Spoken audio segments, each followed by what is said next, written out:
Hello friends, welcome or welcome back to my channel. My name is Danny and today I'm going to be ranking the new releases that I've read from August to December. I do two of these videos every year, one for the first half and one for the second half. It's a little wonky this year because I actually did from January to July and then now I'm doing August to December, but I'm kind of glad that I did because I have almost double the amount of books in this video as I had for the first half of the year. So I will link the video down below for my January through July new releases just so you guys can have that accessible to you if you would like to watch that. Because today's video has 36 books featured, plus really two kind of honorable mentions that I'm not done with yet, but I will be done by the end of the year.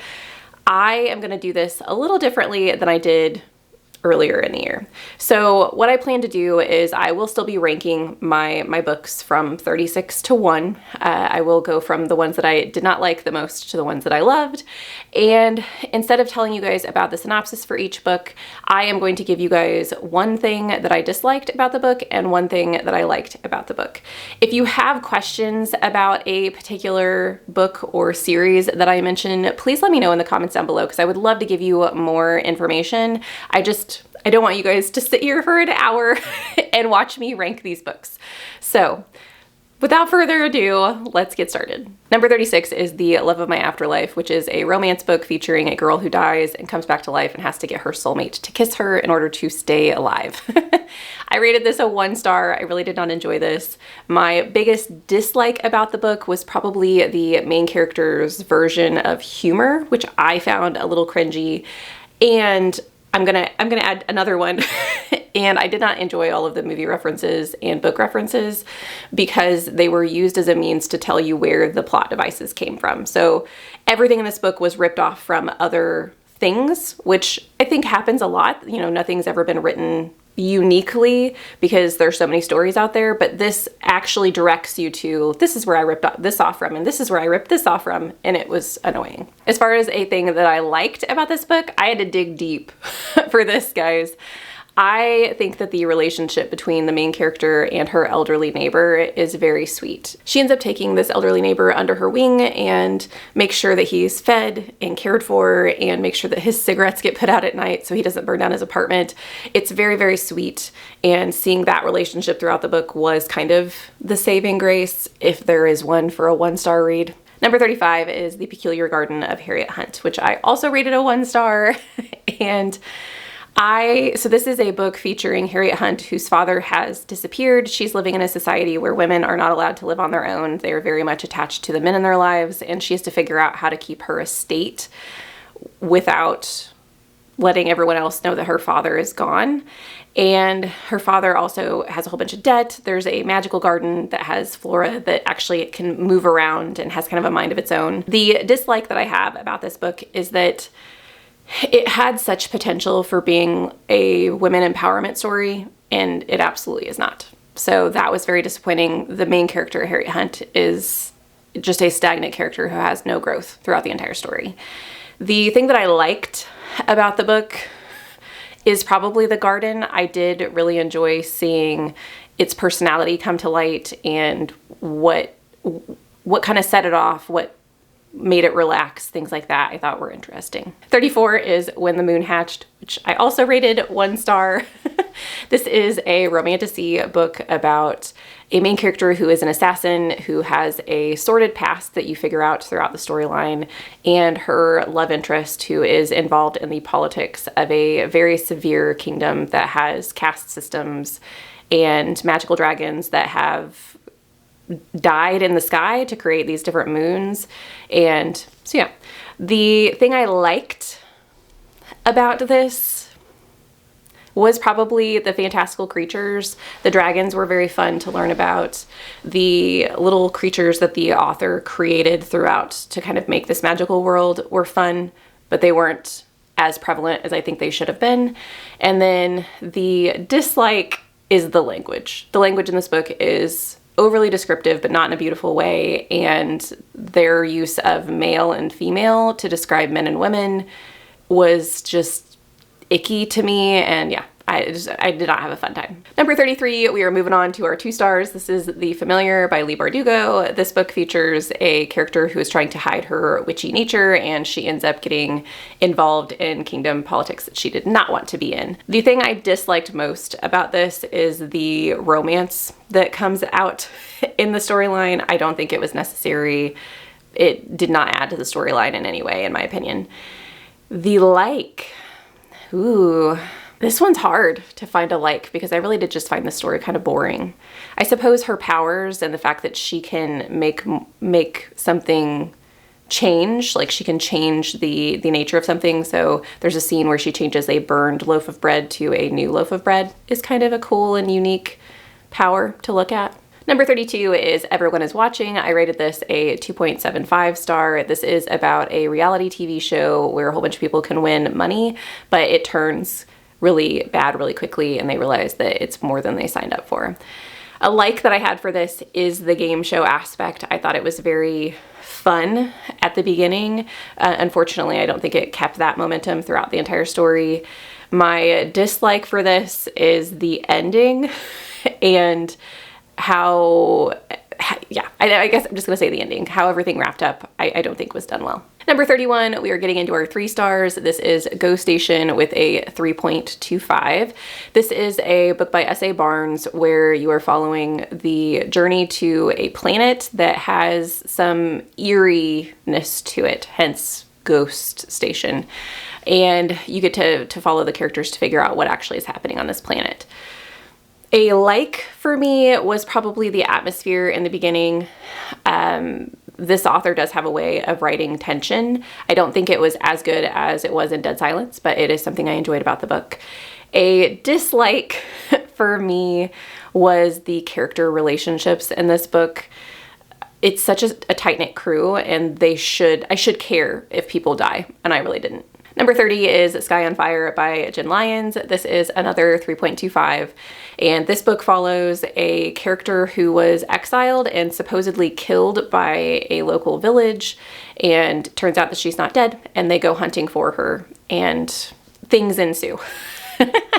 The thing that I liked about this storyline are the dragons. The fact that the dragons have kind of created a civilization where they are the top of the, not only the food chain, but also the political chain, and the infrastructure of the society is all dependent on the dragons.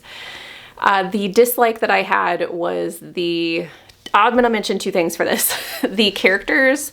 I thought that Chorus of Dragons by Jen Lyons was done so much better as far as character work goes. These characters were very flat and I didn't care about them. And then the second thing is the fact that this plot line pivots so many times in the beginning that you kind of get lost and have a little bit of a whiplash. 29, we have Masquerade, which was a 3.5. This is a debut novel featuring a young blacksmith girl who gets kidnapped by the king of a country, and he decides he wants her to be his bride. And so she is struggling between wanting to go home and living this life of privilege. I think my like for this was seeing her struggle and seeing her thought process behind making the decisions that she makes throughout the storyline. The dislike that I have is going to be how it ended. I'm sorry I can't give you guys more than that, but yeah, I didn't like the conclusion to this storyline. Number 28 was We Solve Murders by Richard Osman, and this was a 3.5 star as well. This is a mystery surrounding a private security officer who has a murder that happens around her, and you end up having an investigation that is surrounding her. She reaches out to her retired father-in-law, who was a detective, to try and help her solve the case. A like that I had for this was the character of the retired detective, Steve. I enjoyed his character and being in his head, and he's very sweet, kind of bumbling, but I do really enjoy his character a lot. The dislike that I had was probably the main character. Honestly, I really did not care about Amy whatsoever. I didn't care if she got wrapped up in the murder or if she didn't get wrapped up in the murder.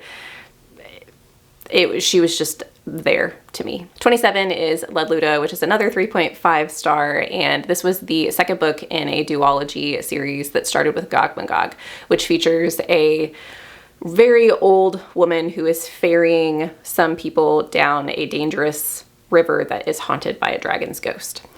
And a like that I had for this book is the creative nature of the world.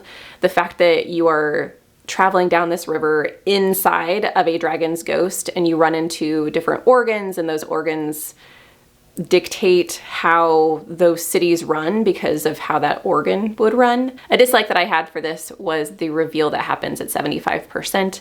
I think it completely derails the storyline and does not allow for the proper time to develop the end of this book.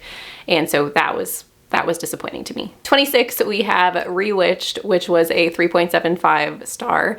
This book is a cozy fantasy featuring a witch who is turning 30, and she has kind of not used her powers. She ends up figuring out that at the age of 30, she will go through a trial where she will test her powers, and if she doesn't pass, her powers get taken from her. A like that I had for this was the premise in general, seeing this trial that comes about and her kind of panic at knowing that she's not prepared. I did think that was very fun. The dislike that I have is how surface level this story felt. I think that we really could have dug in deep with some of the fear of failure storyline aspects within this book, and we really don't. And the characters themselves have backstories that we get glimpses of, but I don't feel for any of the characters in the storyline. 25 is The Teller of Small Fortunes, which I rated a 3.75 as well. This is another cozy fantasy following a fortune teller who gets wrapped up in trying to find a missing girl, and there are also some kingdom politics thrown in. My like for this book would be the ragtag gang that is created within the group that is traveling to find this young girl. And the dislike that I have is how easy the conflicts in this storyline are settled. And because of that, this story also felt very surface level. I think it was better than Rewitched, but there were a lot of really interesting conversations that could have been had and really dug into. I think there were some missed opportunities with that. Number 24 is The Cautious Traveler's Guide to the Wastelands, which I rated a 3.75. If you guys want really detailed discussions of this book, this is our pilot book for the podcast, Not Reading for Content, so I will link that down below if you guys are interested. I did rate this book a 3.75 in the end. This features a whole bunch of characters who are traveling on a train from Beijing to Moscow through what has been deemed the Wastelands. The Wastelands is a uninhabitable environment that has a whole bunch of monsters and lore surrounding it. And you get to travel on this train that is meant to protect its passengers, but there are some mysteries at play as well. You know that the past train ride didn't go as planned, and some things happened that people don't like to talk about. You also have a character on the train who is trying to prove themselves as a scientist and is going to study the wasteland, could potentially put people on the train at risk. So there's a whole bunch of moving parts within this storyline that were very fascinating to learn about. A like that I have for this book is the descriptions of the wasteland and the environment that these passengers are going through as they are traveling. The dislike that I have is where the story went. So I think that I wanted something else from the ending of the book. That's what I'll say. I don't want to ruin anything else for you guys. Number 23 is Chicano Frankenstein. This is our first 4-star. This is about a paralegal who is living in a world of reanimated humans. So there are humans and reanimated humans, and the legal battles that reanimated humans have to go through to secure their own rights. And our paralegal is a reanimated human himself. A like that I had about this was seeing the backdrop and the president speak and different laws come into play that you get just as like little excerpts in the book. That was very fun. The dislike that I had is probably how short the book was. I just felt like it was very clipped and we didn't dig into a lot of the meat surrounding, you know, human rights in general because of how short it was, and that we were focusing on a lot within the character's life. A relationship, his work, we were spread a little too thin for such a short book. Number 22 is Cabaret Macabre, which I also rated 4 stars. This is a Tom Mead book featuring Joseph Spector, who is an illusionist who helps detectives solve crimes. A like that I have for this is Joseph Spector in general, the fact that he points out how clues fit together to solve the mystery. I absolutely love that part of this series. mysteries. A dislike that I had for this was how unbelievable the conclusion of this mystery was. So 21 is Daughter of the Merciful Deep, and this I also rated 4 stars. This features the American South, where segregation is very much commonplace, and you follow a young girl who is mute, and her family gets relocated to an all-black town, but that town is in crisis because they're starting to build a dam where that town will essentially be flooded eventually, and so they're going to have to relocate again. She runs into a mysterious figure who brings in some gods and myth and lore that she gets mixed up in. A like of this storyline is Jane's character, which is the main character who is mute. You learn throughout the storyline why she is mute, and being in her head and figuring out how she communicates with people, how she lets people know what her needs are and what she can do to help was just really fun. A dislike that I had for this story is probably that I don't believe the gods and secondary world that you explore. I don't think it was developed very well, and I would have liked to have seen more world building with that aspect, but that also could be because I don't have information about the lore and gods of that particular town or culture. Number 20 is The Bad Ones. This is another 4-star. This is a YA fantasy horror featuring a town that 3 people go missing in one night. You follow a young girl whose best friend is one of the people that has gone missing, and she investigates the murders. There's also a whole bunch of local lore about a goddess involved in the storyline. The like that I had was the goddess. The fact that we have these really creepy songs that kids sing and games such as Light as a Feather, Stiff as a Board that are surrounding this folklore. I thought that was very fun. The dislike that I had was that I don't think that the book really dives into that enough. I don't think we get enough information about what happens at the end and like the present or the past events that led to what happens. So I think that could have been better developed. Number 19 is another 4-star with How to Solve Your Own Murder. And this book is just a very fun mystery surrounding a woman who is told at a very young age that she is going to be murdered, and she spends the rest of her life investigating who killed her. And you follow the events after her death. The like that I have of this is the premise, the kind of, I don't want to call it a game, but kind of a game that this woman sets up after her murder is really fun to see all of the characters have to scramble with the different rules and things that come about. The dislike that I have is probably a specific relationship that you see grow throughout the book that kind of grossed me out. I didn't really enjoy that aspect. So yeah. Number 18 is We Kept Her in the Cellar, which is another 4-star. And this is a dark Cinderella retelling. A like that I had for this is that this story is written in such a way that if you were an outsider in the original story of Cinderella, everything that happens in this book could potentially still have happened, which I like it when authors are able to orchestrate that type of a storyline, even though this completely turns Cinderella on its head. And I really liked that part. A dislike is probably the ending. I think that it could have went a little bit further than it did, but overall I had a lot of fun. Number 17 is A Novel Love Story, which I rated 4.25 stars. This is a romance featuring a woman who walks into a town of her favorite romance novels that is frozen in time, and she thinks that it's her job to give them a happily ever after so they can move on in time. A like that I have about the story is that it didn't take itself too seriously. It is very, very sweet, almost cartoonishly so, and I think that was the purpose. So go into it knowing that. A dislike that I have is probably tied to the like because of the fact that it doesn't take itself too seriously. I think the self-discovery journey that the main character was on, which I typically enjoy, I do think it was underdeveloped. So I'm not mad at it because of what the story was doing, but I think it could have been even better had we taken that a little bit further than we did. Number 16 is A Vampire of King Street, and this is another 4.25 star. This is a book about a lawyer who's not well respected, who gets approached by a vampire who's been accused of murder, and she has to try and convince people that he's innocent.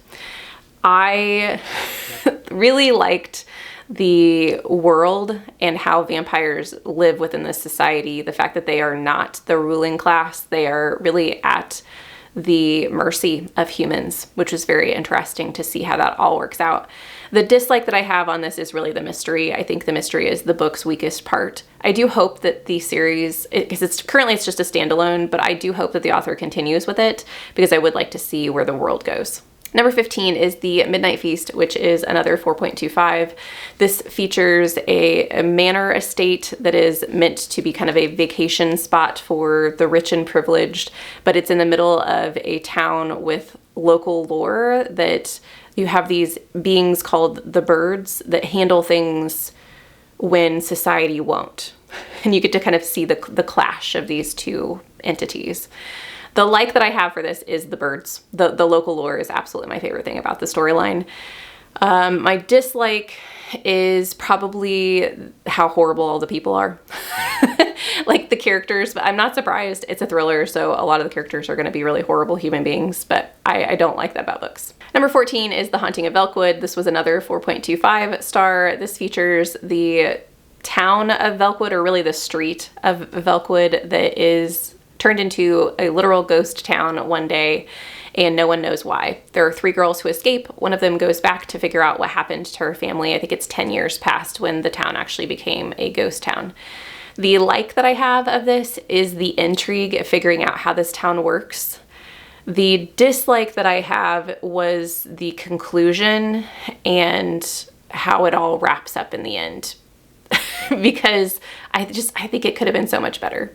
Number 13 is Past Crimes, which was another 4.25 star. In this, you live in a futuristic society where everyone lives in a virtual world, and there is a company called Past Crimes who is making money on people's murders by making them into video games that you can literally live in the virtual world.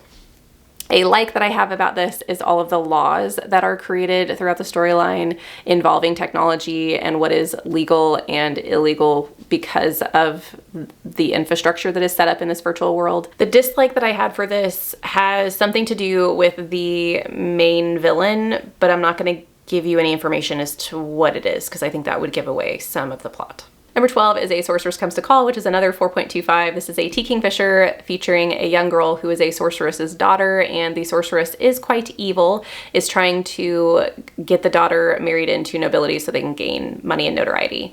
A like that I have of this is the main character's character arc. She starts as such a timid character and grows quite lovely in the storyline. A dislike that I had for this is that I do think that we could have learned a little bit more about the magic in the book. Number 11 is My Darling Dreadful Thing, which is another 4.25 star. And this is a horror slash, I'm going to call it a romance. Although I don't think that that's actually what it's touted as.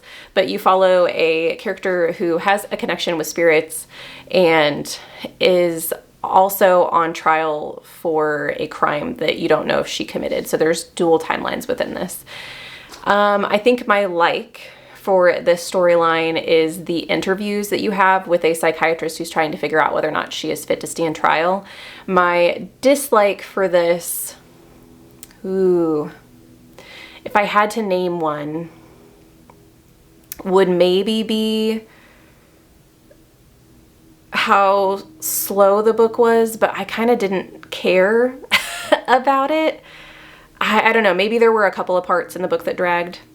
The dislike for this is hard. Number 10 is my last 4.25, and that is Sunbringer, which is the second book in the series Godkiller. I don't know what the series name is, which is about a land where gods have been ostracized and feared, and you follow one of the main characters is a god killer who actually is kind of like a mercenary that goes out and kills gods. There's a lot more to it than that, but my like for this is how much impactful storyline the author puts in so little pages. It's very fascinating to see such a vivid world done in such a short amount of time. My dislike for this is really just for the series overall. I think that some of the mystery surrounding The bad guy, I think, isn't as developed as it should have been for me to not kind of feel blindsided. I think that's all I'm gonna say about that. Number 9, we have The Spellshop. This is a 4.5 star. This is a fantasy romance where you have a woman who is fleeing a war and brings with her all of the spell books that she can of this local government and goes and hides in a small village and kind of makes a life for herself. The like that I have for this is the really cozy world that this little village provides. It's absolutely phenomenal. The dislike that I have is probably the romance. I think it's the weakest part of the storyline. I honestly would have just been fine with her living in this little village and creating a life for herself with friends. Number 8 is another 4.5 with the Stardust Grail. This is about an art thief who is retired but ends up getting back into it in order to go and steal the Stardust Grail. The like for this is the enormity of the universe that is created with such a small cast of characters. The dislike that I have is probably the fact that I didn't get to know some of the side characters as well as I would have liked to have. So I think that more page time with the side characters would have been nice. Number 7 is The Gods Below, which is another 4.5 star. This is a book by Andrea Stewart, which features a world that gets recreated by a god, which potentially wipes out half the population and alters the other half, but you can escape if you have enough privilege. The like that I have for this is the storyline that you follow between the two sisters in the story that gets separated at the beginning. Seeing how their stories diverge and then eventually come back together is very fascinating. The dislike that I have for this is probably a potential romance that is something that I don't really need in the storyline, but we'll see. Number 6 is The Scholar and the Last Fairy Door. This was another 4.5 star. The storyline is following World War I, and you have a person who gets injured by fairy magic and gets sent home. Well, this family does not realize that magic exists. In their world, magic doesn't exist. It's been hidden from them, and you get to see the ramifications of that, not only for them, but the country as a whole, and how the hidden magical world has impacted society in general.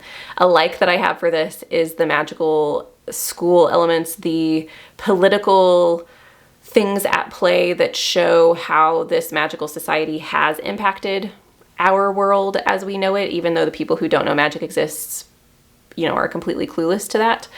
A dislike that I have for this, I feel like there could have been more scenes where we actually learn the nitty-gritty of the magic. Like the seeing the ramifications of how the magic impacts the society was great, but actually having our main character learn magic and us not get to see how, that was a little bit of a bummer. Number 5 is When Among Crows, and this was another 4.5 star.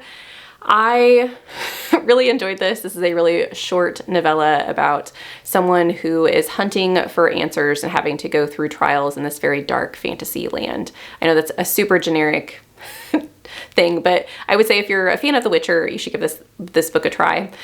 The like that I have for this is the dark underbelly that you learn about this world. The Striga and the different monsters that you run into as this person is hunting for answers were a lot of fun to see.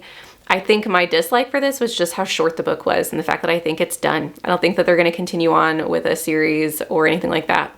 And I want more. I'm gonna do 3 and 4 together because they are the same series, and that is Foul Days and Monstrous Nights. Both of these were a 4.5 star, and in both of these you follow a witch who gambles away her shadow, which is her magical ability at the very beginning. She lives in a town of Chernograd, which is plagued by monsters, and you get to see her try and fight for her shadow back. And it's just a lot of fun.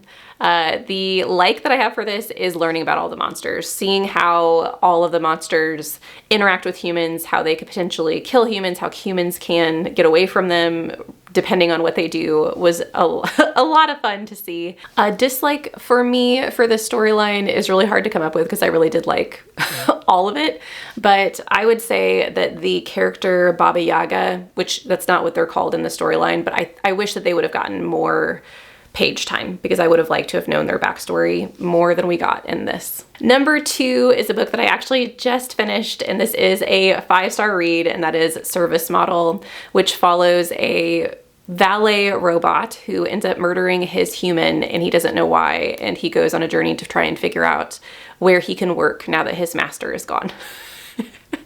A like for this is the way that this author can imply certain things about the world with a robot's eyes. We do not see the world through any human eyes throughout the entire storyline, but it is still so meaningful and impactful, getting a very straight line information about what this person is, what this robot is seeing as he steps out of the manor is just very fascinating. I really enjoyed that. Oh, a dislike. I don't know that I disliked anything. I think that maybe the thing I struggled with the most in the beginning was the speech, how these robots speak to one another and how they confirm with one another, because I listened to this on audio. So that would be my one complaint, but I figured it out eventually, and the story is just lovely. Number 1 on this list is Strange Beasts, which I absolutely loved as a 5-star. This is a Sherlockian mystery where you follow 2 main characters, one of which is the daughter of Moriarty, and one of them is a woman who is connected in some way to the events surrounding Dracula, and they solve some gruesome murders happening in Paris. A like that I have of this is the intellectualness of the mystery and the story. I thought it was so fun seeing how everything kind of fit together in the end. It was so much fun. I love this book. And a dislike. I guess for right now, which this could change, a dislike is the fact that this doesn't continue on as a series, and it totally could because of these 2 women who are investigating murders together. We could have another book with them.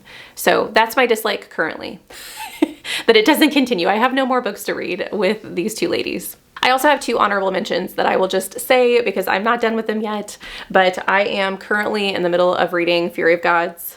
Right now, I am assuming that this will be a 4.25 star, so wherever that would rank there. I don't know yet though. I'm only about halfway through, so we'll see. And then another book that I'm reading currently that is a new release is Wind and Truth, and I will finish that before the end of the year. It will most likely be a 5-star. It feels like a 5-star right now, but I have about 40% of that book left, so I just wanted to mention those here to let you know that those are also in the pile of possibilities if you guys are looking for new release reads.